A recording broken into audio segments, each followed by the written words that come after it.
Hari ini saya akan membahas sebuah mechanical keyboard dari salah satu brand mechanical keyboard yang sangat populer di kalangan para entusias mechanical keyboard. Dan saya juga yakin buat kalian yang baru tahu mechanical keyboard ini, kalian pasti bakal menyukai mechanical keyboard yang satu ini. Ini adalah salah satu mechanical keyboard Daki13 series. Mechanical keyboard ini bisa dibilang adalah versi upgrade dari Daki12 series yang mengalami banyak perubahan dan peningkatan di fitur-fiturnya. Salah satunya yaitu kalau Daki13 series ini untuk switch-nya sudah hot swap atau bisa diganti-ganti. Tapi nggak hanya itu, karena masih ada bagian-bagian lain di mechanical keyboard ini yang bisa kita customize sesuai dengan keinginan kita. Untuk Daki13 series ini itu ada beberapa seri, yaitu Daki13 Mini yang mempunyai ukuran layout tombol 60%, Daki13 SF yang mempunyai ukuran layout tombol 65%, Daki13 TKL atau 10 keyless yang mempunyai layout tombol 80%, dan tentunya ada Daki13 full size yang mempunyai layout tombol 100%. Dari masing-masing seri ini juga masih ada beberapa turunan seri lagi, dan perbedaannya dari beberapa pilihan warna dan perbedaan sedikit fiturnya.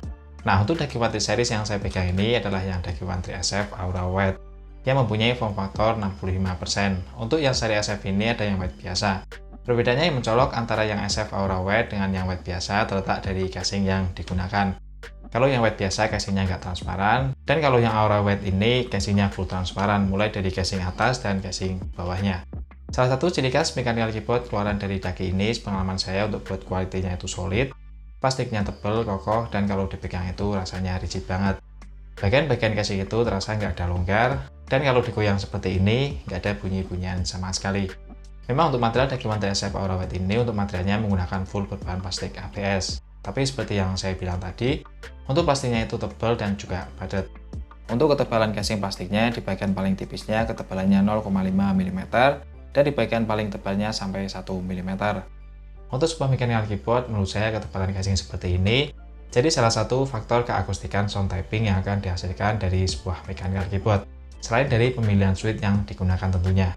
Daki13 SF Aura White ini bukan produk yang baru launching, dan untuk informasi harga terbaru yang saya dapatkan dari beberapa e-commerce di Indonesia, harga terendah yang saya dapatkan di Rp2.045.000. Di harga segini, Daki menyertakan beberapa item di paket penjualannya, seperti ada cover keyboard dengan bahan mica yang transparan dan cukup tipis, terus ada 12 pairing keycap, 1 buah keycap dan switch puller, kabel cord USB Type-C to USB 2.0, selembar manual book, dan selembar stiker logo branding Daki.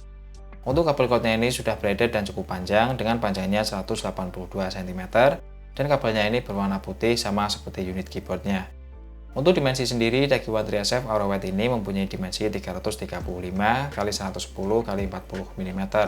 Dan untuk penyesuaian dan kenyamanan penggunaan, terdapat stand yang bisa di-adjust untuk 3 level pengaturan tinggi rendahnya. Karena mechanical keyboard ini menggunakan casing berbahan plastik yang tebal, mechanical keyboard ini cukup berat dan beratnya 690 gram tanpa kabel. Karena Daki13 SF ini bisa dibilang adalah versi upgrade dari Daki12 SF, untuk switch di Daki13 SF ini sudah mengalami upgrade dari versi sebelumnya atau sudah hot swap. Dan untuk switch yang digunakan di unit yang saya bahas ini menggunakan switch dari seri MX yang bronze. Untuk para antusias keyboard mechanical, saya yakin pasti kalian sudah paham bagaimana karakteristik switch seri MX bronze ini. Tapi bagi yang belum pernah menggunakan atau merasakan switch ini, switch seri MX ini itu mempunyai karakteristik yang tactile, sensasinya medium, tekanan aktuasi 55 gram, dan travel distance atau jarak aktivasinya 2 mm dengan total travelnya 4 mm. Dan switch seri MX bronze ini mempunyai ketahanan sampai 100 juta klik. Dan saat dipasang di Daki13 SF Aura White ini, untuk keakustikan sound typingnya kurang lebih seperti ini.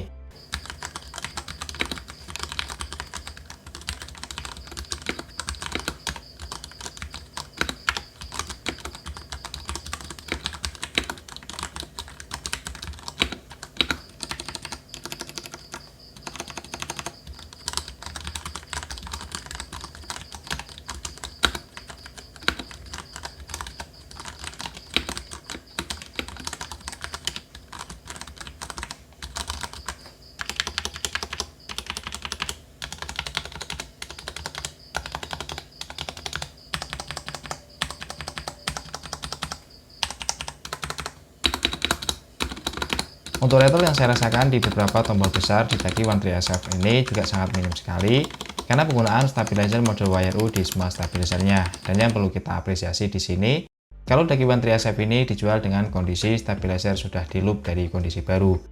Untuk opsi pilihan switch lain, Daki One 3 SF ini juga tersedia dalam beberapa pilihan switch selain switch dari Cherry MX, seperti switch dari Gateron dan Guide, atau switch lain yang menggunakan atau kompatibel dengan soket hot swap Guide yang menggunakan 3 pin konektor. Dan juga di semua Daki One 3 series yang lain, untuk soket hot swap-nya menggunakan soket hot swap Guide yang berwarna kuning cerah, yang menurut Daki sendiri, soket switch Guide ini dipilih karena mempunyai keandalan yang mengesankan.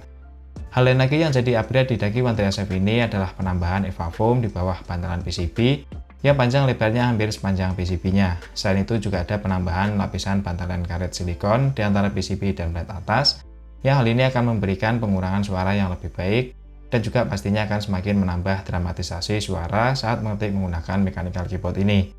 Untuk pilihan keycap yang tersedia di paket penjualannya, Daki One 3 SF ini tersedia hanya dalam pilihan keycap clear menggunakan bahan plastik ABS. Dan keycapnya ini tentu sudah double shot dengan permukaan yang agak kasar yang akan semakin menambah feel dan grip saat mengetik.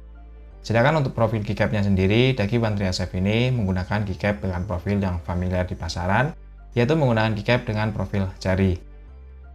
Karena Daki One 3 SF ini adalah keyboard dengan form factor 65%, untuk tombol arrow atau tombol panah masih tersedia di keyboard ini. Bagi saya ini jadi hal yang penting sekali, karena tombol arah ini sangat berguna bagi saya di penggunaan non-gaming, semisal editing video dan saat mengetik di Microsoft Office. Selain itu, untuk fungsi tombol numpad, tombol fungsi F, dan tombol multimedia juga masih tersedia di mechanical keyboard ini. Dan pengaktifannya seperti biasa, yaitu dengan kombinasi tombol Fn. Satu hal lagi yang nggak ketinggalan di Daki One 3 SF Aura White ini, yaitu adanya LED backlit RGB. Ya, saya yakin banyak di antara kalian yang suka dengan ini. Dan seperti keyboard Daki seri sebelumnya, untuk pengaturan LED backlit RGB-nya ini hanya bisa dilakukan secara manual atau dilakukan di tombol secara langsung. Karena sampai sekarang Daki belum menyediakan software pengaturan LED backlit dan pengaturan makro untuk mechanical keyboard-nya ini. Untuk pengaturannya bisa dilakukan dengan menekan beberapa kombinasi tombol Fn. Semisal untuk merubah mode nyala RGB bisa dilakukan dengan menekan tombol Fn plus Alt plus T. Untuk menurunkan kecepatan dengan kombinasi Fn plus Alt plus koma, untuk Windows Lock atau Unlock dengan kombinasi Fn plus Alt plus Start, dan masih banyak yang lainnya. Untuk keterangan pengaturan lengkapnya bisa dilihat di buku panduan manual yang disertakan. Daki One 3 SF Aura White ini atau One 3 series yang lain bisa dibilang adalah salah satu jawaban untuk para entusias mechanical keyboard yang menginginkan lebih dari sebuah mechanical keyboard karena kemampuannya untuk bisa di-customize sendiri, atau buat para pemula mechanical keyboard yang menginginkan sebuah prebuilt mechanical keyboard yang sudah jadi. Karena tanpa di-custom pun, mechanical keyboard ini menurut saya sudah banyak yang di-improve di berbagai sisi. Jadi segitu saja video saya kali ini, semoga bermanfaat. Terima kasih sudah menonton, sampai jumpa di video saya selanjutnya.